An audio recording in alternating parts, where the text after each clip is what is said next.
জনসংখ্যা তৈরি করা বা জানানোর বিষয় না, এটা হচ্ছে জনকল্যাণের জন্য পরিকল্পনা গ্রহণ করার ক্ষেত্রে একটা বিশেষ গুরুত্বপূর্ণ বিষয়। যখনই কোনো আমরা প্রকল্প রচনা করা কেন্দ্র সরকার হোক, রাজ্য সরকার হোক বা বিভিন্ন জায়গা থেকে, তখন জনসংখ্যা ভিত্তি করে কিন্তু পরিকল্পনা রচিত হয়।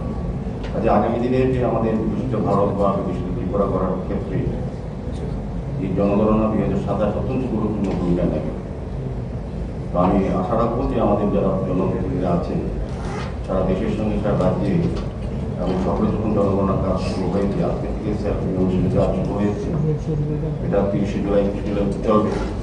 আর জনগণনা আপনাদের 31 অগাস্ট অবধি চলবে। আপনারা যদি বাড়ি বাড়ি যখন যাবেন, যারা এই সঙ্গে যুক্ত আছেন, যারা কর্মচারী বন্ধুরা বা যারা অংশগ্রহণ করবে জনগণনার কাজে, তাদেরকে সম্পূর্ণভাবে সহযোগিতা করার দায়িত্ব আমাদের থাকে।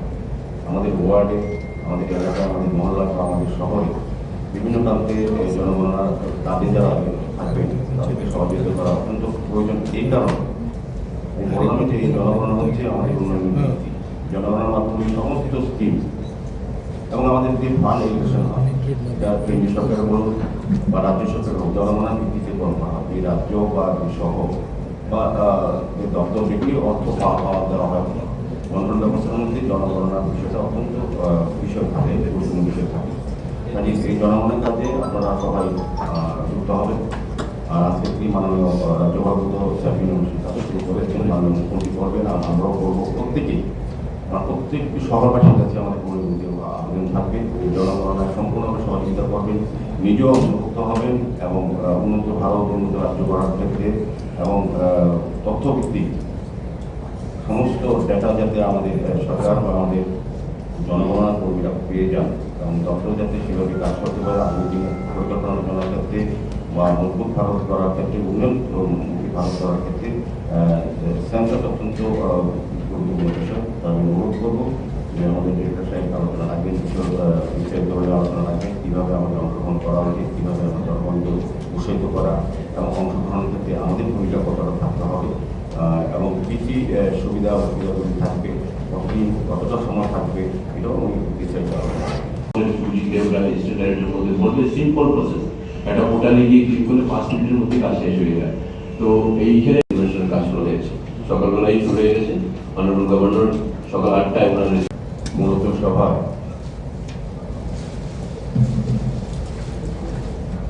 আমাদের সারা ভারতব্যাপী, দেশব্যাপী যে জনগণনা সেন্সাস যেটা শুরু হচ্ছে 2027,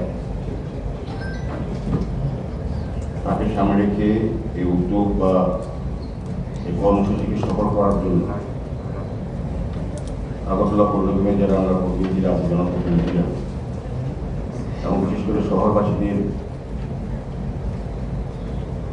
কি করা উচিত, কি দায়িত্ব নেওয়া উচিত এবং কতটা প্রয়োজনীয় সেন্সাসে, সে বিষয়ে আমাদের পরবর্তী সময় আমাদের সেন্সাসের ডিরেক্টর আছেন, তাদের বিশেষ মতো আলোচনা রাখবেন, আমাদের কমিশনার রাখবেন।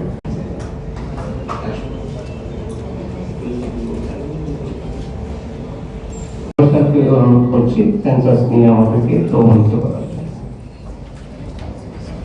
অফিসিয়াল যারা আছে অলরেডি তাদের প্রশিক্ষণ দেওয়া হয়েছে। 4 অফিসাররা এই জন্য তার দায়িত্বপ্রাপ্ত অফিসার। কারণ একটা দুটো বিষয়, একটা হলো সেলফ ইনফরমেশনের ক্ষেত্রে সরকারের পক্ষ থেকে ইতিমধ্যে সার্কুলার ইস্যু করা হয়েছে, যে গভর্নমেন্ট এমপ্লয়ি একটা টাইম দিয়েছে। আপনারা এখানে যারা পূর্বে আপনারা সবাই জানেন এই সেন্সাস একটা বিশাল প্রোগ্রামটা আমরা কিভাবে করব। সো থ্যাংক ইউ স্যার, সবাইকে আমি অনুষ্ঠানে আমন্ত্রণ জানাই। আমি ডাইরেক্টর স্যার। সারা ভারতবর্ষব্যাপী জনগণনা 2027 শুরু হয়েছে। আজকে রাজ্যের মাননীয় প্রধান রাজ্যপাল এবং রাজ্যের মাননীয় মুখ্যমন্ত্রী শুরু করে প্রতিটি সেলফ এমিনেশন প্রোগ্রাম 31 জুলাই চলবে। তো আজকে আগরতলা পৌর নিগমে আমরা একটা বিশেষ সভা আমরা আহ্বান করেছি সমস্ত জনপ্রতিনিধি নিয়ে, পৌর নিগম এলাকা যারা কর্পোরেটর আছেন আধিকারিকরা তাদেরকে নিয়ে, যে আমরা শহরবাসী আবেদন রেখেছি জনগণনার সহযোগিতা করেন, অংশগ্রহণ করেন। কারণ এই যে সেন্সাস 2021 সালে লাস্ট হয়ে 15 বছর বাদে আবার সারা ভারতবর্ষে শুরু হয়েছে সেন্সাসের মূল উদ্দেশ্য হচ্ছে এটা শুধু মাথা গোনা বা এরকম সংখ্যা নির্ধারণ করা না, এটার মাধ্যমে দেশে এবং রাজ্যের সার্বিক উন্নয়নের ভিত্তি যেটা এটা হচ্ছে এই সেন্সাসের মাধ্যমে বিভিন্ন ডাটা চলে আসবে, জনসংখ্যা আসবে, পাশাপাশি বিভিন্ন সম্প্রদায়, জাতি এবং বিভিন্ন অকুপেশনের বিষয় থাকবে, এবং একটা ব্যক্তি তার সামাজিক প্রতিষ্ঠা বা সাংস্কৃতিক অবস্থান সবটাই কিন্তু নির্দিষ্ট করা থাকে, মানে উঠে আসবে তার মাধ্যমে। এবং আমাদের যত পরিকল্পনা, কেন্দ্রীয় সরকার বলুন, রাজ্য সরকার বলুন, বিভিন্ন দপ্তর পরিকল্পনাগুলি কিন্তু জনসংখ্যার ভিত্তিতে হয়। আমরা যদি ওয়ার্ডের পুনর্বিন্যাস করি বা বিধানসভা কিংবা লোকসভা বা কোনো সংরক্ষণ করি, সেটা জনসংখ্যার ভিত্তিতে হয়। আমাদের কোনো টাকা যদি অর্থ কোনো স্কিমে দেওয়া হয়, সেটা জনসংখ্যার ভিত্তিতে দেওয়া হয়, যে কত পরিমাণ কোন জায়গায় দেওয়া হবে, কত সম্প্রদায় আছে, কোন জাতি আছে, কিংবা উন্নয়ন কতটা হবে, কত পরিমাণ লোক থাকে ওই এলাকায়, সেটা জনসংখ্যার ডাটা বেস হয়।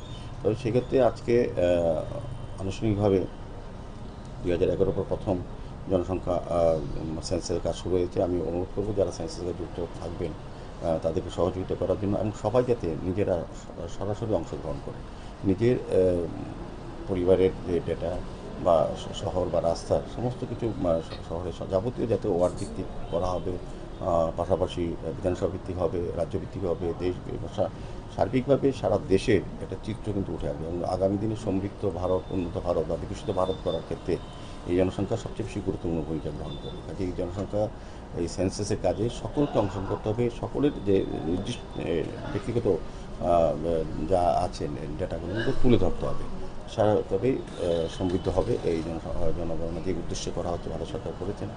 তো আমি বলবো যে আবারও বলবো যে বিশেষ করে আগরটা পৌরনিগম আজকে বিশেষ সভা অনুষ্ঠিত হয়েছে, কর্পোরেটর ছিলেন এবং সেন্সাসের ডিরেক্টর উনিও এসেছিলেন, আমাদের কমিশনার সাহেব সহ, আমাদের ডেপুটি মেয়র সহ, জোনাল চেয়ারম্যানগণ, MIC মেম্বারগণ, সদস্যগণ, আধিকারিকগণ ছিলেন। আমরা সারা শহরবাসীকে আবেদন রেখেছি যে সেন্সাসের সঙ্গে অংশগ্রহণ করেন এবং সহযোগিতা করেন। দেশের স্বাদের আনন্দ লংতরায় রান্নায় তোমাকে চাই।